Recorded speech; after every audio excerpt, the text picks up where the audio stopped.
नमस्कार, मैं अशोक कुमार पांडे। स्वागत है आपका टीसीएच पर। हाजिर हूं इजराइल, फलस्तीन, लेबनान, ईरान, मिडिल ईस्ट और इस बहाने सारी दुनिया की खबरें लेकर। जो सबसे बड़ी खबर है जिसके बारे में हो सकता है आपको पहले से पता चल गया हो, लेबनान के खिलाफ जो इजराइल की लड़ाई चल रही थी, इजराइल और लेबनान की जो लड़ाई चल रही थी, उसमें इजराइल ने अपनी तरफ से सीज फायर की घोषणा की है, जंगबंदी की घोषणा की है। मैंने कल भी जो वीडियो किया था उसमें भी बताया था कि फैसला आज ही आ सकता है और फैसला आ गया। वहां का जो वक्त है, लेबनान और इजराइल का जो वक्त है, वह हमारे वक्त से लगभग 4 घंटे पीछे चलता है। इस हिसाब से सुबह 4 बजे, आज के दिन सुबह 4 बजे से इजराइल और लेबनान के बीच में सीज फायर की घोषणा की गई है। हालांकि 4 बजे के ठीक पहले, यानी कि सीज फायर लागू होने के ठीक पहले, इजराइल ने एक बड़ा हमला किया बेरूत पर और जवाब में हिजबुल्लाह ने एक बड़ा हमला किया है नेवातिम के बेस पर। लेकिन इन हमलों के बाद फिलहाल शांति की खबर है। फिलहाल खबर है कि दोनों तरफ से कोई हमले नहीं हो रहे हैं। हालांकि एक बात हिजबुल्लाह ने बहुत क्लियर की है कि जो सीज फायर प्रपोजल पास किया है नेतन्याहू ने, वो हमारे पास आएगा, हम उसको पढ़ेंगे और अगर उसमें कोई भी ऐसी नई शर्त लगाई होगी जिसके लिए हमने सहमति नहीं दी है, तो वो सीज फायर लागू नहीं होगा। नेतन्याहू ने जब अपनी वार कैबिनेट में इस सीज फायर के लिए प्रपोजल पेश किया, रेजोल्यूशन पेश किया, तो 11 लोगों की वो कैबिनेट है, उसमें से 10 इसके फेवर में थे और सिर्फ 1 इसके खिलाफ थे। अब कौन खिलाफ थे ये अभी तक सामने नहीं आ पाया है। एक बात तो बहुत क्लियर है कि जो 2 लोग सबसे ज्यादा इसकी मुखालिफत करते हुए दिखाई दे रहे थे, बेन ग्वेर और स्मोट्रिच, उनमें से किसी एक ने इसका फेवर किया है।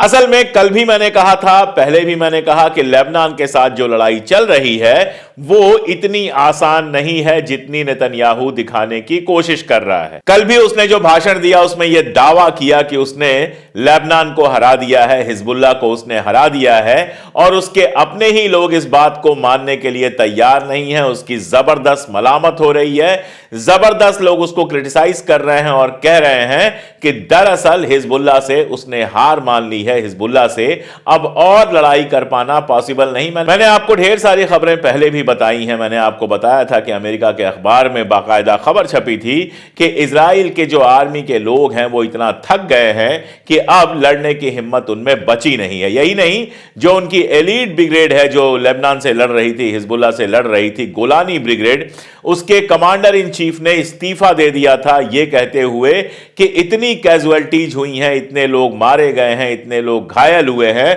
इसकी जिम्मेदारी किसी को लेनी होगी, मैं अपने सर पे जिम्मेदारी लेता हूं।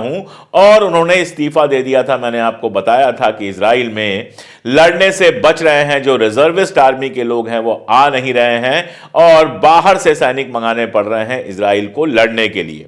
अगर आप लोग मेरे रेगुलर दर्शक हैं तो 4, 5, 6 महीने पहले भी मैंने कई बार इस बात को कहा था कि लेबनान से लड़ना इजराइल के लिए बहुत खतरनाक होगा। ये गजा नहीं है जहां जो चाहेंगे वो कर लेंगे। हालांकि गजा में भी इतना आसान नहीं रहा, अभी तक गजा के अंदर लड़ाई चल रही है, लेकिन हिजबुल्लाह के मामले में तो बिल्कुल क्लियर था कि एक एक कदम बढ़ना इनके लिए मुश्किल हो जाएगा और वही हुआ। 50,000 से ज्यादा की आर्मी लगाई थी इजराइल ने और लेबनान में 4 कदम घुसना भी उनके लिए पॉसिबल नहीं हुआ। इधर नेतन्याहू के सर पर ढेरों तलवारें लटक रही हैं। अभी एक इंक्वायरी कमीशन की रिपोर्ट आई है जिसमें कहा जा रहा है कि 7 अक्टूबर को इजराइल में जो कुछ हुआ उसके लिए सिर्फ और सिर्फ नेतन्याहू जिम्मेदार है। इसके अलावा कोर्ट में जांच चल रही है। मैंने आपको बताया कि उसके चीफ ऑफ स्टाफ को जेल हो गई। अब उससे लगातार पूछताछ चल रही है। कई सारे वीडियोज हैक करके, हंदाला ने हैक करके कई सारे वीडियोस रिलीज किए थे जिसमें नेतन्याहू से जो पूछताछ चल रही है उसका सीन है। और अभी की हालत में यह बताऊं कि अगले 20 दिन तक मुकदमा चलना है और उस दौर में जो उसकी पत्नी है सारा नेतन्याहू, उन्होंने फैसला किया है कि वो मियामी चली जाएंगी, अमेरिका चली जाएंगी। यानी जो बात समझ में आ रही है कि एक तो आईसीसी का दबाव, आईसीसी से जो फैसला आया है, जो वारंट जारी किया गया है, उसका दबाव। अगर कल की खबर आप देखें तो नीदरलैंड में जो डच पार्लियामेंट है उसने प्रस्ताव पास कर दिया है कि वो आईसीसी के साथ जाएगी। यानी नीदरलैंड में अगर नेतन्याहू जाता है तो वो गिरफ्तार होगा। तो अब ऐसे मुल्कों की संख्या लगातार बढ़ रही है जिन्होंने ये कहा है कि नेतन्याहू वहां आएगा तो गिरफ्तार होगा। तो एक तरफ विदेशों में गिरफ्तारी की तलवार लटकी हुई है, दूसरा अपने ही देश में उसके खिलाफ चल रहे हैं केस। उसने 15 दिन मांगे थे कि 15 दिन मुझे दिए जाएं, 15 दिन बाद मैं कोर्ट में पेश होऊंगा। कोर्ट ने इससे इंकार कर दिया था, उसको तुरंत कोर्ट में पेश होना पड़ेगा। आपको मैं बता चुका हूं कि 7 अक्टूबर के पहले भी उसके ऊपर दुनिया भर के केस चल रहे थे। जुडिशरी को बिलिटिल करने के लिए, जुडिशरी के ऊपर अपना असर बढ़ाने के लिए उसने कोशिश की थी, जिसके खिलाफ इजराइल में मूवमेंट भी चल रहे थे। और अभी की हालत यह है कि कोर्ट में केस चल रहा है जिसमें इसको जेल हो सकती है, सजा हो सकती है। इनकी बीवी भागकर मियामी जा रही हैं 20 दिन के लिए।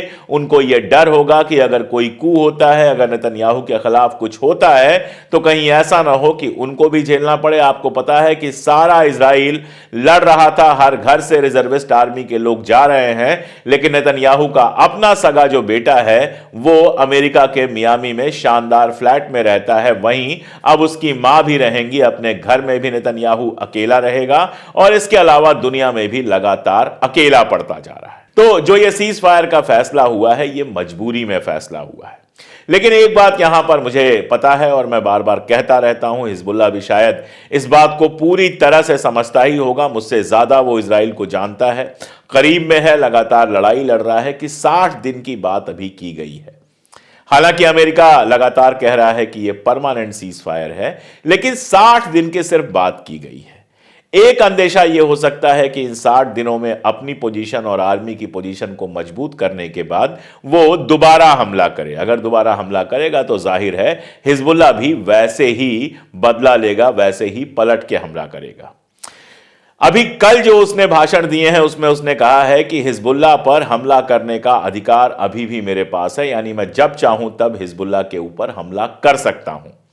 जब नेतन्याहू यह कहता है कि वो जब चाहे तब हिजबुल्लाह के ऊपर हमला कर सकता है, तो असल में इसका एक और मतलब होता है कि जब भी वो जंग शुरू करेगा हिजबुल्लाह भी पलट के हमला करेगा। अगर हक इजराइल के पास कभी भी हमला करने का है तो वो हक हिजबुल्लाह के पास भी है। ठीक है, इजराइल के साथ अमेरिका है तो हिजबुल्लाह के पीछे भी रशिया खड़ा है, ईरान खड़ा है, और अगर यह लड़ाई दोबारा शुरू होगी तो हिजबुल्लाह वैसे ही पलट के वार करेगा। लेकिन इन 60 दिनों में हिजबुल्लाह को बहुत तैयार रहना चाहिए। उसको अच्छी तरह से याद होगा कि किस तरह नसरुल्लाह को मारा गया था, उसको याद होगा किस तरह पेजर बम के विस्फोट कराए गए थे। इन 60 दिनों में इजराइल इस तरह के तमाशे फिर से कर सकता है। एक शैतान के ऊपर उतना ही भरोसा किया जाना चाहिए जितना भरोसा करने के वो काबिल है। उससे ज्यादा भरोसा करोगे तो शैतान तुमको लगातार और घायल करता रहेगा। यह लड़ाई इजराइल को बहुत महंगी पड़ी है। इजराइल के अपने अखबार छाप रहे हैं कि 2800 से ज्यादा स्ट्रक्चर्स को नुकसान पहुंचा है। ये रेजिडेंशियल स्ट्रक्चर भी हैं, ये आर्मी के स्ट्रक्चर भी हैं, नेवी के स्ट्रक्चर भी हैं। खौफ कितना गहरा है इससे अंदाजा लगा लीजिए कि जो नॉर्दर्न इजराइल के लोग लौट के चले गए हैं वो भी इस सीज फायर के बाद तुरंत वापस लौटने को तैयार नहीं है। वहीं दूसरी तरफ साउथ लेबनान से जो लोग चले गए थे जंग के चलते, वो बड़ी संख्या में कल सड़कों पर आ गए और खुशी मना रहे थे, अब वो लौट रहे हैं। यह फर्क है इजराइल और लेबनान में कि इजरायली दोबारा लौटने को अभी तैयार नहीं है और लेबनानी बिना किसी डर के अपने घर को जा रहे हैं। दरअसल इस जंग में हर तरह की कोशिश नेतन्याहू ने की थी। लेबनान में जो अलग अलग रिलीजन और सेक्ट हैं, शिया, सुन्नी, क्रिश्चियन, द्रूज, इन सब के बीच में झगड़ा कराने की कोशिश की गई थी। अपने जर खरीद गुलाम जो कुछ नेता हैं उनसे बयानात दिलवाए गए थे। पूरी कोशिश यही थी कि लेबनान में भीतर से कोई लड़ाई शुरू हो जाए ताकि हिजबुल्लाह कमजोर हो जाए। लेकिन इस बार इजराइल फंस गया, इस बार इजराइल कुछ नहीं कर पाया। हालांकि 2006 में भी वो कुछ नहीं कर पाया था। तब जैसी सुलह हुई थी वैसी ही सुलह इस बार भी हुई है। कोई भी एक्स्ट्रा शर्त फिलहाल नॉलेज में नहीं है। बाकी जब उसकी डिटेल्स बाहर आएंगी तब उस पर बात की जाएगी। आप इजराइल की नीयत का अंदाजा इसी से लगा सकते हैं कि लेबनान पे हमला बंद हुआ और उसने सीरिया पर हमला करना शुरू कर दिया। सीरिया उसके लिए इंपॉर्टेंट क्यों है? इसलिए कि उसको लगता है कि ईरान से जो सारे असलहे और बाकी सारी चीजें पहुंचती हैं हिजबुल्लाह के पास, वो वाया सीरिया पहुंचती हैं। तो वो कह रहा है कि असद जो है वो आग से खेल रहे हैं और लगातार सीरिया पर हमला कर रहा है। अब सीरिया पर अगर वो लगातार हमला करेगा, मैंने आपको पहले ही बताया है कि रशिया ने अपने बेस वहां मजबूत किए हैं, तो एक ऐसी हालत हो सकती है जब रशिया पलट के हमला करे। अगर रशिया ने पलट के हमला किया तो इजराइल फिर से एक बार जंग भड़काने में सफल हो जाएगा। उधर ईरान लगातार कह ही रहा है कि अभी हमारा बदला बाकी है। अब लेबनान के साथ सीज फायर हो जाने के बाद ईरान हमला करता है या नहीं करता है, यह भी एक देखने वाली बात होगी। लेकिन इन सब में सबसे इंपॉर्टेंट जो चीज है वो है हमास और गजा। क्या यह मान लिया जाए कि हिजबुल्लाह के साथ समझौता हुआ है तो गजा के साथ भी समझौता हो गया है? स्ट्रेमर ने जो बयान दिया, जो ब्रिटेन के प्रधानमंत्री हैं, या फिर ब्लिंकन का जो बयान आया, या फिर बाइडेन का जो बयान आया, वो सारे बयानात यही कहते हैं कि लेबनान के साथ एक बार समझौता हो गया तो फिर आगे गजा में भी समझौता होगा। हम बहुत उम्मीद तलब हैं, बाइडेन का कहना है, हम बहुत उम्मीद तलब हैं कि गजा में भी बहुत जल्दी समझौता हो जाएगा। गजा का मामला थोड़ा पेचीदा है। जो इजराइल का एक मिनिस्टर है स्मोट्रिच, जिसके बारे में मैं बहुत कुछ बता चुका हूं पहले भी, अभी उसका कल का बयान है जिसमें वो कहता है कि गजा के ऊपर हमको अपना कब्जा बनाए रखना चाहिए और गजा की पॉपुलेशन को लगातार थिन करना चाहिए, यानी वहां के लोगों को वहां से कैसे भी बाहर निकालना चाहिए।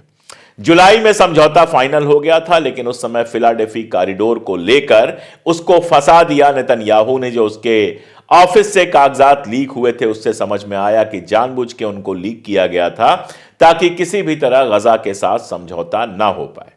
जब से ट्रंप सत्ता में आए हैं यही बात हो रही है कि जंग बंद कराई जाए। अब ट्रंप ने क्या मैसेज दिया है मैं नहीं जानता, लेकिन यह तो सामने दिख रहा है कि हिजबुल्लाह के साथ जंगबंदी तुरंत हो गई। अब अगला नंबर गजा का है। अगर हमास की बात करें तो हमास ने वेलकम किया है इस जंगबंदी का, जंग के रुकने का वेलकम किया है। हिजबुल्लाह के सामने हमेशा एक सवाल रहेगा कि ठीक है सीज फायर तो कर लिया, लेकिन गजा को वो जिस तरह से सपोर्ट कर रहा था उस तरह से सपोर्ट जारी रहेगा या नहीं। फिलहाल ऐसा नहीं लगता कि हिजबुल्लाह के पास कोई एक वजह है कि वो गजा में सपोर्ट करना बंद करे। तो नेतन्याहू के पास दो तरीके हैं।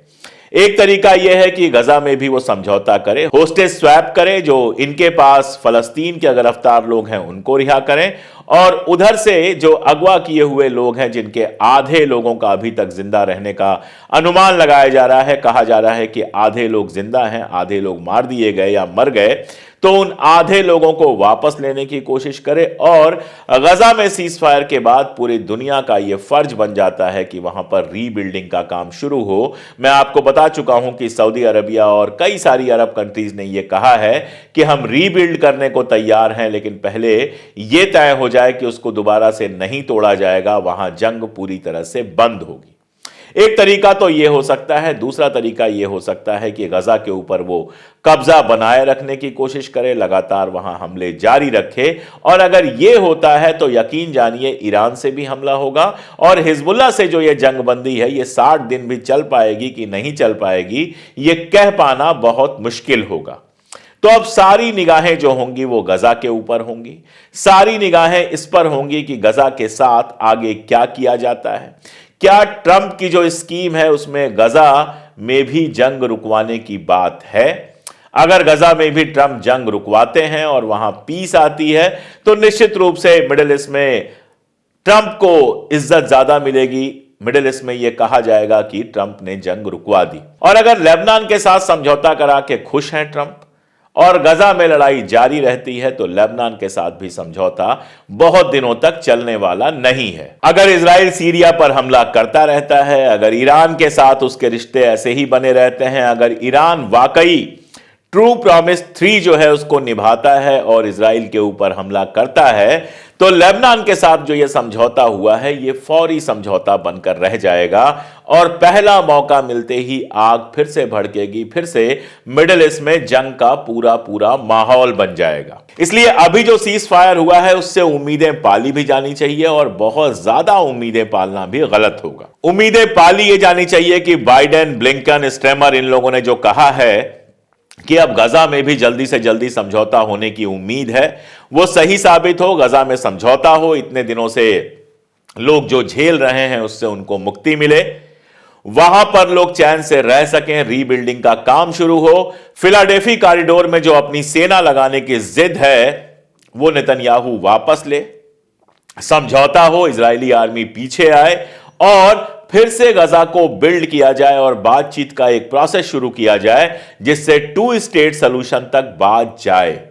अगर यह सब होगा तब तो ठीक है, वरना मिडिल ईस्ट और खास तौर पे फलस्तीन और इजराइल को जिस तरह से फंसा कर रखा गया है, जिस तरह से इजराइल फलस्तीन में लगातार जमीनें कब्जा करने, सेटलर बसाने और इन सब की प्लानिंग कर रहा है, जिस तरह से गजा को खाली कराने की बातें की जा रही हैं, जब तक गजा के लोगों को न्याय नहीं मिलेगा, न लेबनान से शांति होगी, न हूथी से शांति होगी, न सीरिया से शांति होगी, न इराकी मिलिशिया से शांति होगी।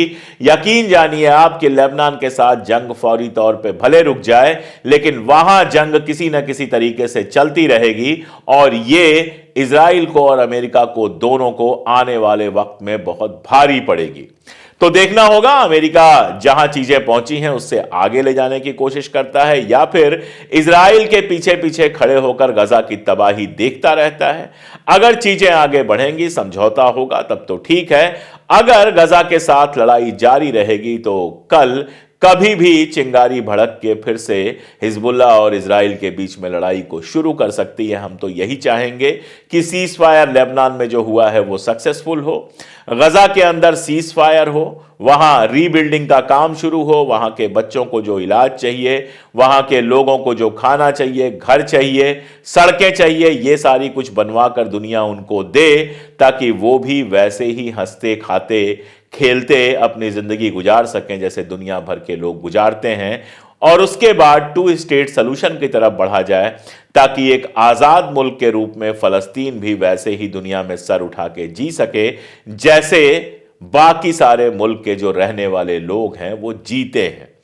यह सारा कुछ डिपेंड करेगा अमेरिका पर, ब्रिटेन पर, अरब कंट्रीज पर और यूनाइटेड नेशंस पे। हालांकि यूनाइटेड नेशंस तो कई बार सीज फायर का प्रस्ताव पास कर चुका है और अमेरिका उसको फेल कर चुका है। अगर अमेरिका वही काम करता रहेगा तो जैसा मैंने कहा कि कल फिर हमको वहां पर लड़ाई वैसी ही दिखाई देगी, उससे भी बड़ी दिखाई दे सकती है। इस पूरे मसले में एक बात बहुत क्लियर साबित हो गई, इजराइल खुद को जितना मजबूत होने का दावा करता है उतना मजबूत है नहीं। उसका दावा था कि आयरन डोम कोई चीज पार ही नहीं कर सकती। ईरान ने भी आयरन डोम की धज्जियां उड़ा दी, लेबनान ने भी लगातार आयरन डोम की धज्जियां उड़ा दी।